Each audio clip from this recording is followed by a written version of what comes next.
Hello అందరికీ మళ్ళీ వచ్చేసానండో. ఈరోజు ఇడ్లీతో వచ్చేసాను. ఇవి చాలా మంది పిల్లలు ఇడ్లీ ఇష్టంగా తినరు కదా.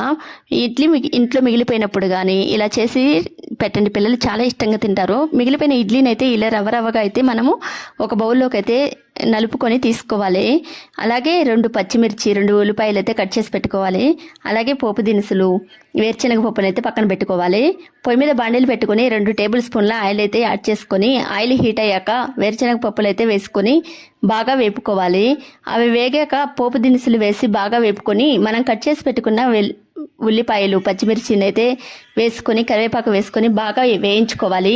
అవి మొత్తం వేగాక ఉప్పు పసుపు వేసి వేయించుకొని మనం నలిపెట్టుకున్న ఇడ్లీ మిశ్రమాన్ని అయితే బాండిల్లోకి యాడ్ చేసుకొని 2 మినిట్స్ ఉంచి దింపేయటమే. ఇది టేస్ట్ అయితే చాలా బాగుంటుంది, పిల్లలు కూడా చాలా ఇష్టంగా తింటారు. అలాగే ఈ వీడియో నచ్చితే లైక్ చేయండి, షేర్ చేయండి, కామెంట్ చేయండి. హలో సబ్స్క్రైబ్ చేయండి.